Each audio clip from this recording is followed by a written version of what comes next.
দেখছে চ্যানেল 9। প্রণব সাহা অপু আপনাদেরকে আমন্ত্রণ জানাচ্ছি। প্রতি রাত 11টায় এই আয়োজন নিয়ে আমরা হাজির হই।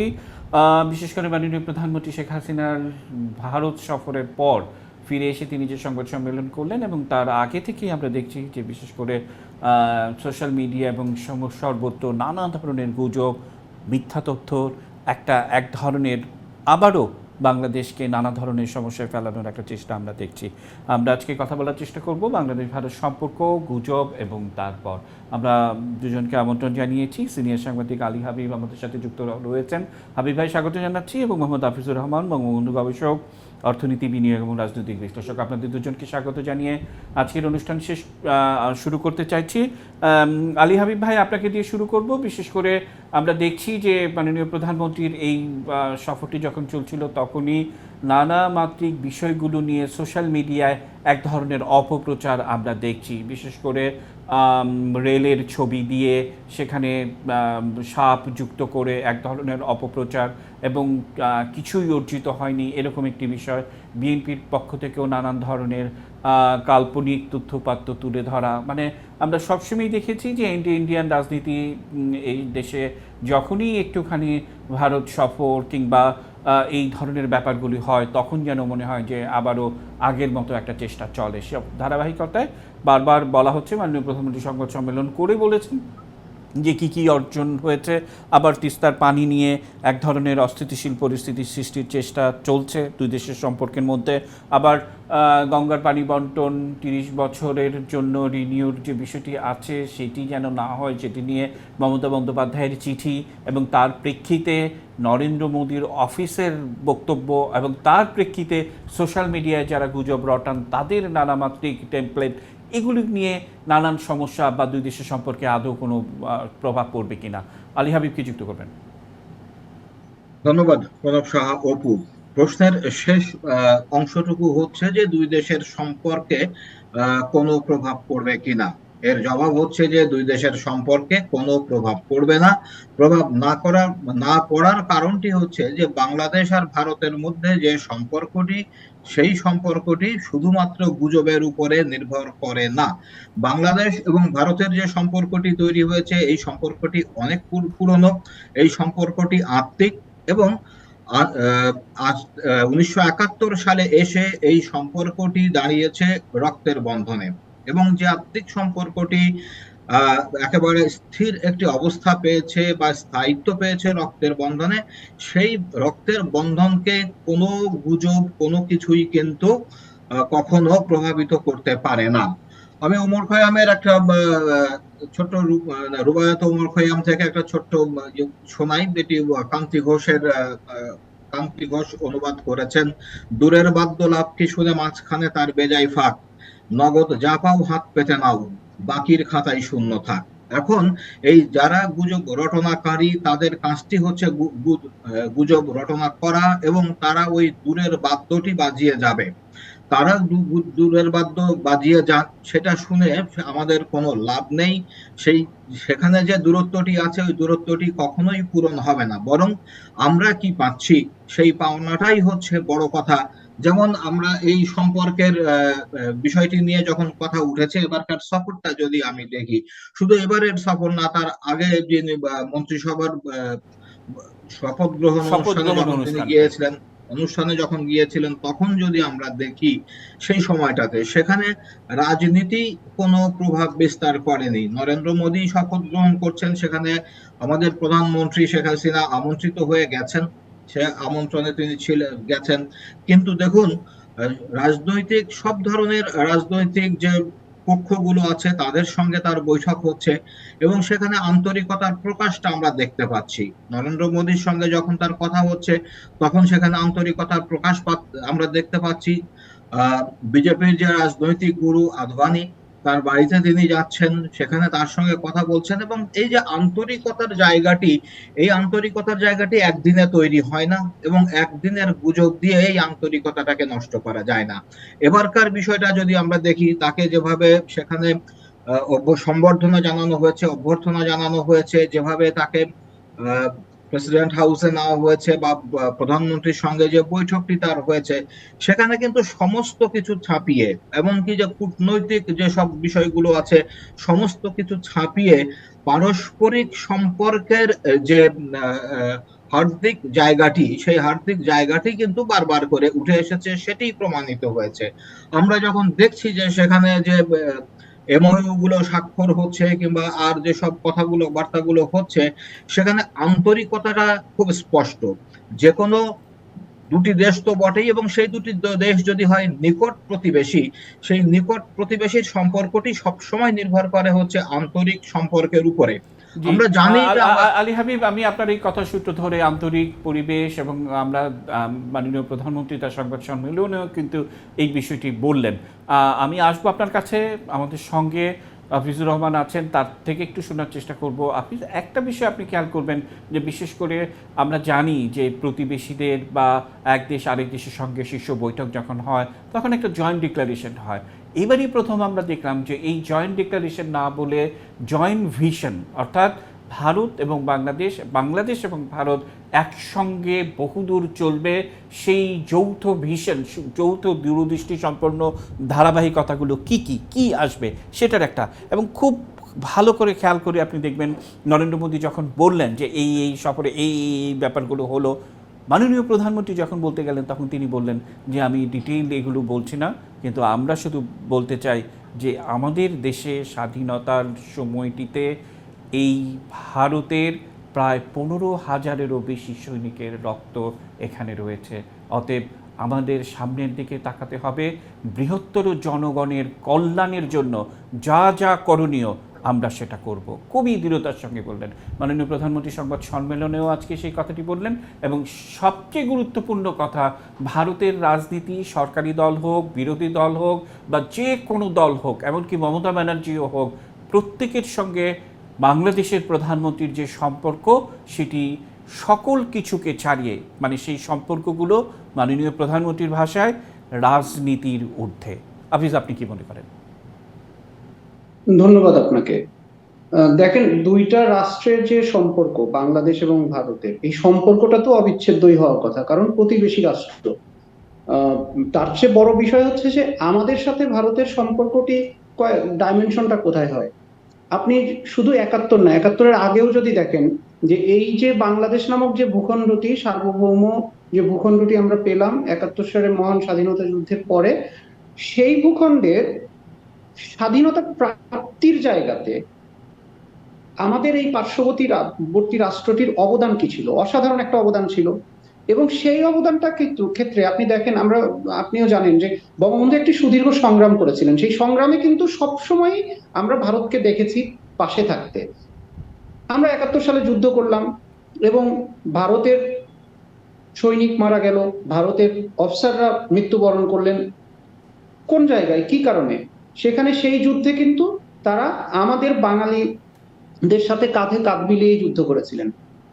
মাঝখানে হঠাৎ করে আমরা পররাষ্ট্রনীতি বা পররাষ্ট্রের এই যে প্রতিবেশী রাষ্ট্রের সাথে আমাদের সম্পর্কের ঘাটতির যে জায়গাটি আমরা দেখেছিলাম 10 ট্রাক অস্ত্রের সেই গল্পে, যেখানে আপনি আপনার প্রতিবেশী রাষ্ট্রকে ভেঙে ফেলার চেষ্টা করছেন বা ইনসার্জেন্সি করার চেষ্টা করছেন, সেইটা কিন্তু আবার আমরা ঘুরে দাঁড়াতে দেখলাম যখন জননেত্রী শেখ হাসিনা 2008 সালে ক্ষমতায় আসলেন। এবং সেখান থেকে গত 15.5 বছরে এই সম্পর্কটি যেখানে এসে দাঁড়িয়েছে, সেই জায়গায় এটার সাথে আমি আরেকটা বিষয় বলবো, আপনি খুব চমৎকার ভাবে বলেছিলেন। সেখানে আমি দেখেন, নতজানু পররাষ্ট্র নীতির কথা অনেক সময় বলার চেষ্টা করা হয়, কিন্তু আপনি বলেন তো যে বঙ্গবন্ধু যে ভারতের সাথে যে সম্পর্ক তৈরি করেছিলেন, যে সম্পর্ক মেনটেন করতেন, শেখ হাসিনা যে সম্পর্ক তৈরি করেছেন, যে সম্পর্ক মেনটেন করছেন, সেখানে কি নতজানু পররাষ্ট্র নীতি আমরা কখনো দেখেছি?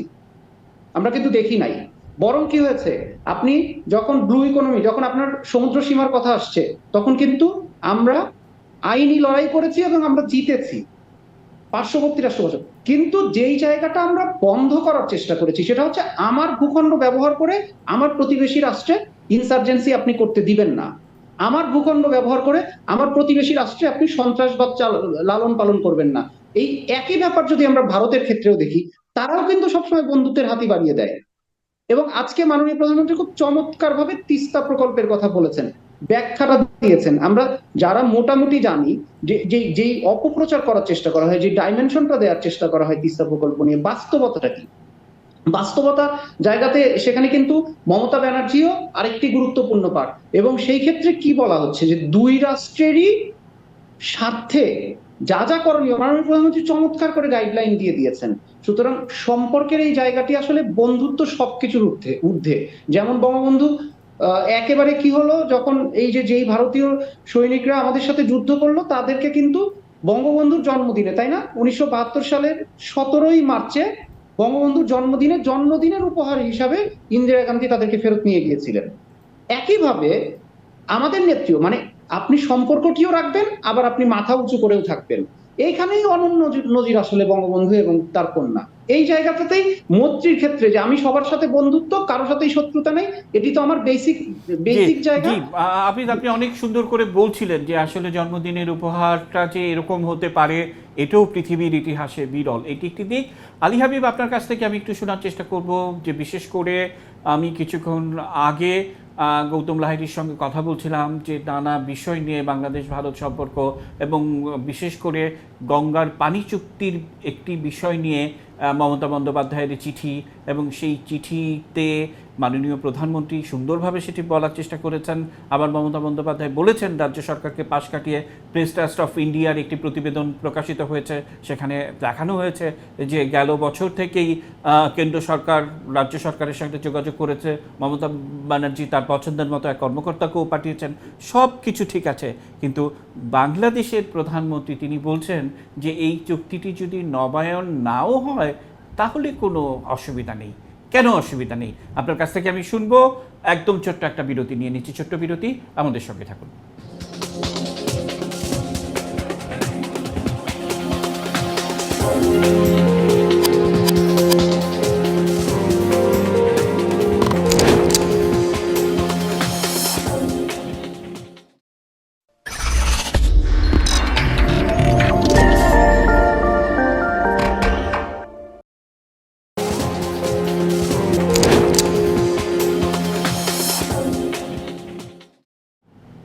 দেখছেন চ্যানেল 9, প্রণব সাহা উপু আবারও আপনাদেরকে আমন্ত্রণ জানাচ্ছি। আমরা আজকে কথা বলছি বাংলাদেশ ভারত সম্পর্ক, গুজব এবং তারপর। আলী হাবিব, প্রশ্ন আপনার কাছে আগেই রাখা ছিল, কি জানাবেন? বিষয়টি হচ্ছে এখানে এখানে বিষয় হচ্ছে দুটো। একটি হচ্ছে মানে পক্ষ দুটো, ভারত এবং বাংলাদেশ। মাঝখানে কিন্তু আরেকটা বিষয় রয়েছে, সেটি হচ্ছে ভারত একটি ফেডারেল রাষ্ট্র এবং সেখানে পশ্চিমবঙ্গ তার একটি রাজ্য। এখন প্রশ্ন উঠেছে যেখানে ওখানে ভারতেই, সেটা হচ্ছে যে আহ, কেন্দ্র কি পশ্চিমবঙ্গকে পাশ কাটাতে চাইছে? আমার মানে মানে আমরা আমি দেখতে আমি আমি আমার প্রশ্নতে আমি পরিষ্কার করেছি যে press trust of India PTI এর একটি প্রতিবেদনে দেখা গেছে যে বিশেষ করে গেল বছর 24শে জুলাই কেন্দ্র মমতা ব্যানার্জির কাছে জানতে চান যে এই গঙ্গা চুক্তি নবায়নে তার কি মতামত, বা একজন বিশেষজ্ঞ পাঠাতে। 1 মাস পর তারা একজন বিশেষজ্ঞ দেন।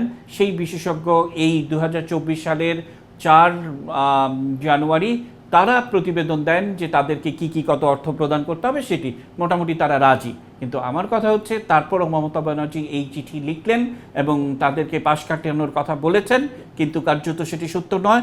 আবার আমার যে প্রশ্নটি ছিল যে মাননীয় প্রধানমন্ত্রী শেখ হাসিনা তিনি বলছেন যে এই চুক্তিটি যদি নবায়ন নাও হয় তাহলেও কোনো অসুবিধা নেই, কেন, কি বলবেন? আমি সেই জায়গাটাতে আসছিলাম। সেটি হচ্ছে যে ভারত মমতা ব্যানার্জি যে চিঠিটি দিয়েছেন, এটা হচ্ছে ভারতের অভ্যন্তরীণ রাজনীতি। তো ভারতের অভ্যন্তরীণ রাজনীতির বিষয়টি কোনোভাবেই কিন্তু আমাদের যে সম্পর্ক, দুই দেশের যে সম্পর্ক, সেই সম্পর্কের জায়গাটিতে কোনো প্রভাব ফেলবে না। আমার এখানে যেটি ঘটেছে যে মমতা ব্যানার্জি যে চিঠিটা দিয়েছেন, সেই চিঠিটা আসলে তো তিনি দিয়েছেন তার কেন্দ্রকে। এখন আমাদের কোনো প্রভাব ফেলবে না, এই কারণেই আমাদের মাননীয় প্রধানমন্ত্রী বলতে পারছেন যে ভারতের সঙ্গে তার যে সম্পর্কের জায়গাটি আছে, সেই সম্পর্কের জায়গাটিতে কোনো কমতি নেই, কোনো ঘাটতি নেই। আবার যদি রাজ্য হিসেবে পশ্চিমবঙ্গকে আমরা ধরি, আমাদের তো একেবারে পাশে, এবং সেখানে যদি পশ্চিমবঙ্গের মুখ্যমন্ত্রী মমতা বন্দ্যোপাধ্যায়কে ধরি, তাহলে পশ্চিমবঙ্গের সঙ্গেও যেমন আমাদের অত্যন্ত ঘনিষ্ঠ একটি যোগাযোগ রয়েছে, মমতা ব্যানার্জির সঙ্গেও আমাদের মাননীয় প্রধানমন্ত্রীর অত্যন্ত চমৎকার একটি সম্পর্ক রয়েছে। আর এখানে যেটি বলা হচ্ছে যে শুধুই যে সম্পর্কের মধ্যে কোনো প্রভাব ফেলবে না, এই কারণে যে দুই দেশ এই জায়গাটিকে নিয়ে তিস্তার পানি বন্টন নিয়ে তারা একটা আলোচনার মধ্যে অনেক আগে থেকেই আছে। সেখানে বেশ কিছু সমঝোতা হয়ে রয়েছে, যেখানে অনেকগুলো সমঝোতা হয়ে রয়েছে সেখানে এই চিঠি আগামীতে কোনো সমস্যা হতে পারে না, বরং আমি যে আমি আমি বিষয়টি আমি একটু তথ্য দিয়ে সহযোগিতা করতে চাইবো, এটা যে আমি বিশেষ করে এই গঙ্গার পানি চুক্তি, কারণ তিস্তা নিয়ে মোটামুটি এক ধরনের মাননীয় প্রধানমন্ত্রী তো সেই ইঙ্গিতটা দিয়েছেন যে যেহেতু ভারত করে আর যা কিছু হবে আমাদের ইন্ডিয়া হবে, অতএব তাতে খুব বেশি সমস্যা হওয়ার কথা না আঞ্চলিক রাজনীতির ক্ষেত্রে। আর গঙ্গার পানি বন্টনটি যেটি সবচেয়ে গুরুত্বপূর্ণ বিষয়, যে বাংলাদেশের প্রধানমন্ত্রী আজ থেকে 30 বছর আগে যখন এই চুক্তিটি করেন, তার একটা ইচ্ছায় অভিপ্রায়ে, আমরা জানি যে আঞ্চলিক রাজনীতিতে নানা ধরনের বাধা বিপত্তি, নির্বাচন, অমুক তমুক নানান বিষয় থাকে, সেই বিষয়গুলি যেন এই দুই দেশের এই গঙ্গা চুক্তিতে যেন প্রভাব ফেলতে না পারে, সেই জন্য এই চুক্তির 18 নম্বর ক্লজে রয়েছে যে এই চুক্তি নবায়ন না হওয়া পর্যন্ত পূর্ববর্তী যে ধারাগুলি রয়েছে সেগুলি বলবৎ থাকবে। অর্থাৎ দুই দেশের পানি এমন একটি স্পর্শকাতর বিষয়, এটি নিয়ে কারোরই কষ্ট হোক এটি কারোরই কাম্য নয়। অদ্ভুতভাবে সেটি রয়েছে। অর্থাৎ আমরা জানি যে বাংলাদেশের প্রধানমন্ত্রী নানাবিধ সমালোচনার মুখে পড়েন, কিন্তু এই ক্লোজটি তিনি তার রাজনৈতিক মেধা প্রজ্ঞা দিয়ে তিনি দিয়েছিলেন। এই জন্যই আমরা বলি যে শেখ হাসিনার মেধা, যারা এখন বলছেন 30 বছর আগেই তিনি এটি ভেবে রেখেছিলেন। হাফিজ, আপনি কি যুক্ত করবেন? চমৎকার। এই জায়গাটাতে আমি একটু ভৌগোলিক বিষয়ে বলতে চাচ্ছি, সেটা হচ্ছে যে আপনি গঙ্গা পানি চুক্তি বা এই প্রত্যেকটা জায়গাতে কি হয়েছে, মমতা বন্দ্যোপাধ্যায়ের থেকে বাধার জায়গাগুলো আসছে কোথায়, সেটা কিন্তু আমাদেরকে বাস্তবসম্মতভাবে বুঝতে হবে।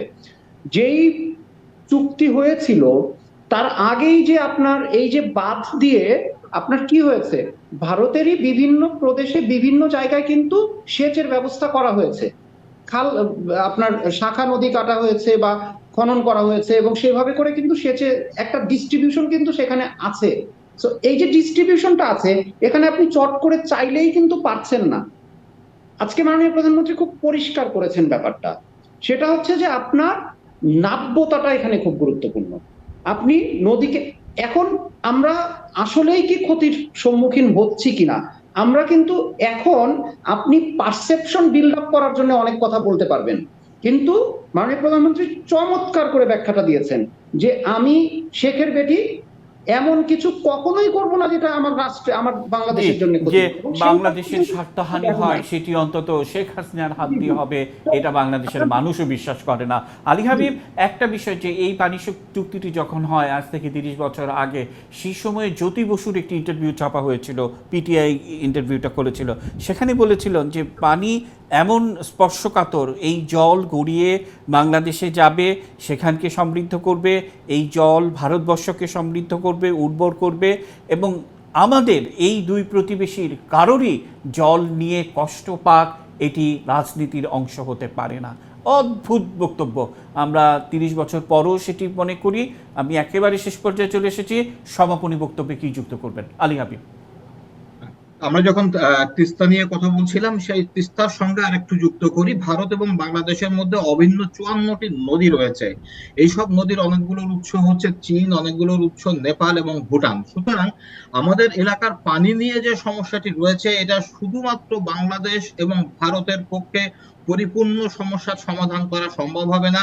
সেক্ষেত্রে পারস্পরিক সহযোগিতার ক্ষেত্রটা অনেকখানি বাড়াতে হবে, এবং সেই বাড়িয়ে নেওয়ার কাজটি আমি মনে করি বাংলাদেশ এবং ভারত যদি হাত ধরাধরি করে চলে, তাহলে পরে সেই বাড়িয়ে নেওয়ার কাজটি খুব ভালোভাবেই করতে পারবে। তার সঙ্গে আরেকটি বিষয় রয়েছে, সেটি হচ্ছে যে গঙ্গা চুক্তির কথা যেটি আপনি বললেন, সেই গঙ্গা চুক্তিটা কিন্তু 2026 সালে শেষ হচ্ছে। প্রধানমন্ত্রীর এবারের সফরে সেই বিষয়টি নিয়ে খুব ভালোভাবে কথা হয়েছে, এবং আমরা যে তথ্যটি পাচ্ছি সেটি হচ্ছে এই যে সেই আলোচনাটি অত্যন্ত ফলপ্রসূ হয়েছে। সুতরাং ওই যে গুজবের কথা শুরুতে যেটা আপনি বলছিলেন, গুজব চলবে, সামাজিক যোগাযোগ মাধ্যম শুধু নয়, অনেক গণমাধ্যমেও হয়তো অনেকে বক্তব্য করবেন, অনেকের জন্য এটা একটা রাজনৈতিক বক্তব্যের সুযোগ তৈরি করে দেবে, রাজনৈতিক বক্তব্য হিসাবে গণমাধ্যমের সামনে আসারও সুযোগ করে দেবে।